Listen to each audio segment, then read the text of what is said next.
Kjo është pjesa e bukur e psalmit. Sa është përmbushje e kryqit dhe ndodh një ndryshim i madh te vargjet 22 edhe më poshtë, edhe psalmin 22 mund ta ndash në dy pjesë. E para është vujtja e një personi, edhe dyta është shpëtimi i shumë personave. Por ama e dyta ndodh, sepse ndodhi e para.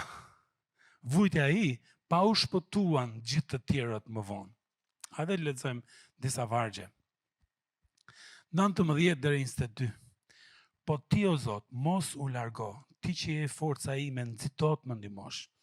Çliroje jetën time nga shpata, jetën time të vetme nga këmba e qenit, shpëtom nga gryga e luanit, nga brirët e buajve. Edhe pastaj thot, ti mu përgjigje. Unë do të njoftoj emrin tënd vëllezërve të mi, do të laftoj në mes të kuvendit. Për një çik. Si do njoftoj kë? Ky sikur vdiq? Si mund ta bëj këtë që ndërkohë që ai vdiq në kryq, të shkoj të njoftoj vëllezërit edhe në kuvend për emrin e Perëndis? Mos tash po fillon duke fol për ngjalljen psalmi. Vargjet 23-24. Ju që keni frikë nga Zoti, lëvdojeni. Edhe ju të gjithë, pasardhësit e Jakobit, përlëvdojeni. Dhe ju të gjithë, ofisi i Izraelit, kini frikë nga ai, sepse ai nuk ka përçmuar edhe as nuk ka hedhur poshtë vujtjen e të pikëlluarit, dhe nuk e ka fshehur fytyrën e tij, por kur i ka klithur atij, ai e ka kënaqur. Shiko, në këtë pjesë tani fillo duke fol iku vujtja, tani ka jetë, ka diçka të re, ka diçka të gëzuar. Pjesa e parë e psalmit tregon vujtjet e një personi, pjesa e dytë e psalmit fillon dhe flet për shpëtimin e shumë personave nëpërmjet vujtjes së këtij personit. Shiko, vargjet më poshtë flasin për ngjallje, por flasin edhe për zgjerim. Shiko, vargjet më poshtë flasin edhe për ty. Je ti te psalmi 22 Davidit? Je, duke kështu si anglisht. Po, je që ç'ke me ta. Shiko, ja si thuhet tek hebrejve, autori i hebrejve i referohet vargut 22 të psalmit, edhe thot kështu, sepse ai që shejtëron dhe ata që shejtërohen janë të gjithë një. Prandaj as nuk turpërohet ti quaj vëllezër, duke thënë, vëllezërve të mi do të shpall emrin tënd, do të lëvdojnë në mes të kishës. Shiko, këtë gjë arriti kryqi. Kryqi arriti të ndërtoj një familje. Prodhoi një familje. Edhe me këtë gjë në mendje, familja e tij që fillon dhe rritet, e zgjerohet edhe fillon e flet vëllezërit, pasardhësit e Jakobit, Izraelit, edhe me radhë, edhe shikon se si zgjerohet familja e Perëndis që lavdron emrin e tij. Vargji 25-26.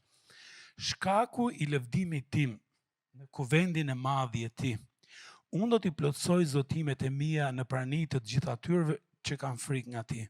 Nevojtarët do të hanë dhe do të ngopen. Ata që kërkojnë Zotin do ta lavdojnë. Zemra juaj do të jetojë për jetë. Vargjet më poshtë, 27-28. Të gjitha skajet e tokës do ta mbajnë mend Zotin, do të kthehen tek ai. Dhe të gjitha familjet e kombeve do ta adhurojnë përpara teje, sepse Zotit i përket edhe mbretëria dhe ai sundon mbi kombet. Vargjet 29-30. Gjithë të pasurit edhe jo do të hanë dhe do të adhurojnë, të gjithë ata që zbresin në plur dhe që nuk arrin të mbajnë gjallë, do të përkulen para teje. Pasardhësit do t'i shërbejnë, do t'i flitet për Zotin brezit të ardhshëm. Vargu i fundit, 31. Ata do të vinë, do t'i shpallin drejtësinë e tij, një populli që nuk ka lindur akoma dhe që ai vetë e ka krijuar. Shiko, a vore që ne jemi pjesë e psalmit, edhe Jezusi u ringjall, u shfaq së pari vëllezërve, që kështu i quajti Jezusi dishepujt. Pastaj familja e tij u përhap ku përhap, kështu e di veprat 1:8. U përhap në Jeruzalem, në Jude, Samari, deri në Shqipëri. S'ka të botës thuhet aty, po afërsisht jemi. Shiko, Dëgjova një histori interesante, edhe se më ndihmon Danieli me këtë foton e kishës së varrezave në kish. Është një histori interesante. Një grup ushtarësh, duket se foto kështu me çat, po një grup ushtarësh po luftonte në kohën e luftës së dytë botërore, po luftonte afër një kishe aty, sepse aty ishte pozicioni i luftimit, edhe një nga ushtarët u vra. Edhe shokët e tyre thanë, "Çiko, duam ta nderojmë shokun ton, të paktën t'i bëjmë një funeral, një varrim të dej." Kështu që e pyetën pastorin e kishës, "A mund ta varrosim te varrezat e kishës?" Sepse në këtë kohë pjesa e pasme e kishës përdorej për varrezat e njerëzve kur ndronin jetë. Edhe pastori tha, "Jo, nuk mund ta varrosish këtu." Edhe tha, "Këto varreza janë për antarët e kësaj kishe dhe janë vetëm për ta dhe familjarët e tyre." Ato mërziten shumë. E tha, "Po të paktën ta varrosim tu afër gardhit." Aty varrosani, dakord. Kështu që e varrosan aty afër gardhit edhe ikën. Të nesërmen kur shkun, thanë ta nderojmë për herë të fundit shokun ton, edhe pastaj do iknin në pjesën tjetër të luftës, edhe para se të iknin shkuan tek varri s'ishte aty. Edhe këtu afër gardhit, këtu e varrosim. Edhe shkuan te pastori dhe "Ore, ku është varri i shokut ton? Megjithëse le ta varrosim aty, po ku e çove?" Edhe pastori tha, "Shiko, nuk kam fjet gjithë natën mbrëm për përgjigjen që u dha, kështu që ne si kish u çuam mëngjes herët edhe e kemi lëviz gardhin. Edhe varrin e shokut tuaj e kemi fut brenda gardhit." E kemi lëviz gardhin edhe e kemi përfshirë brenda, sepse duam që të kujdesemi ta pastrojmë sikur e ta vajmë në rregull, sikur të ishte i joni. Duket histori e çuditshme, por përshkruar në një farë forme thelbin e ungjillit gjithashtu. Jezusi ka qenë duke lëviz gardhin, që të na përfshi edhe neve. Në fillim ishin vetëm 12 dishepuj. 12 iku Juda, 11. Vetëm 11, kaq ishte gardhi. Aq merrte.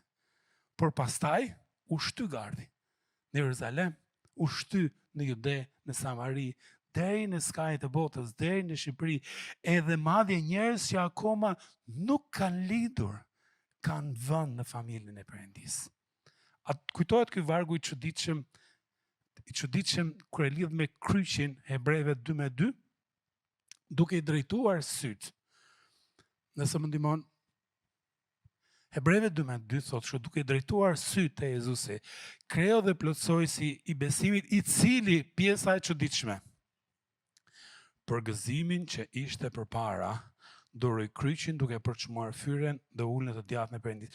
Gëzim, kush është ai njeri që gëzhdohet në kryq edhe gëzohet? O sa qef do kryqëzohem sot.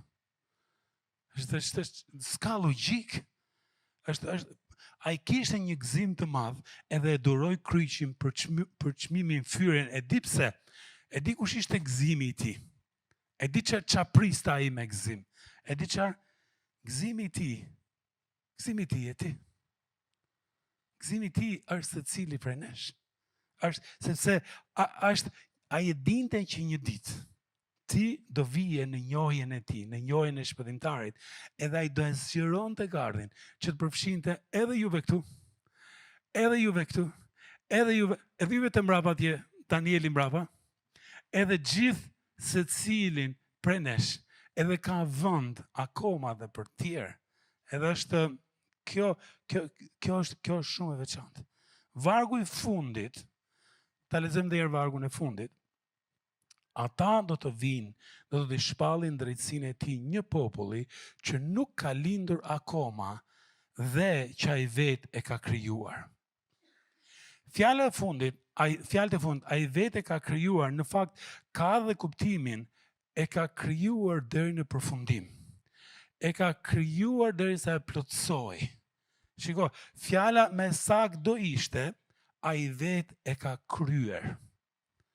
Pse? Sepse është ngjan me fjalën e fundit që tha Krishti në kryq. Çfarë tha Krishti në kryq? U krye. Që i bie? Psalmi fillon me vargjet e ungjillit, Perëndia im, përse më ke braktisur, edhe mbyllet me çfarë? Po me të njëjtën fjalë, u krye. Edhe shiko. Për ta mbyllur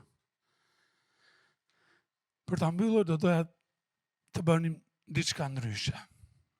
Kështu që është, ndërsa e dëgjova këtë psalmin, e dëgjova një herë nga Fabi, e dëgjova nga unë, edhe mundova ta interpretoj shumicën varg për varg.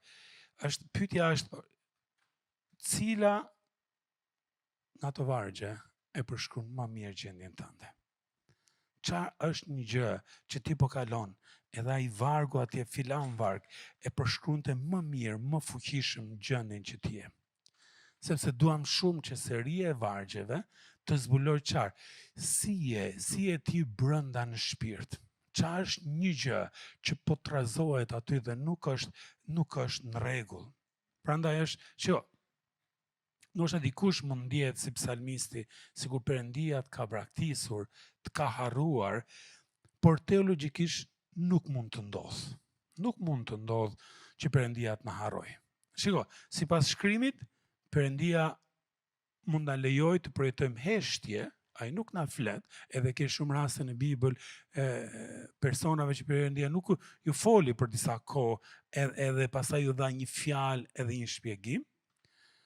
Mund të përjetosh disiplinën e Perëndisë, siç bën nanat me kalamajt, i disiplinoni me kalamajt, jo, janë të vegjël, janë të mirë, shumë shpejt. Çik më vonë. Kur ti je kështu 3+, kur filloj me shem gjërat. Por për i farkohe. Ashtu, ose Perëndia mund mos jetë i kënaqur nga stili i jetës që bën, por kur nuk të harron, shkrimi thot, kur nuk të braktis. Shkrimi thot që dashuria e tij është pa kushte. Edhe ky psalm na kujton çfarë? Jezusi u harrua për një moment. Perëndia im, përse më ke braktisur, që ti dhe unë mos harrohemi asnjë moment. Jezusi përjetoi errësirë. Pse? Që ti dhe unë të jetojmë në dritë. Jezusi përjetoi vdekje, por pas vdekjes u ringjall, që të na jap neve ringjallje, rilindje, të na jap jetë të re.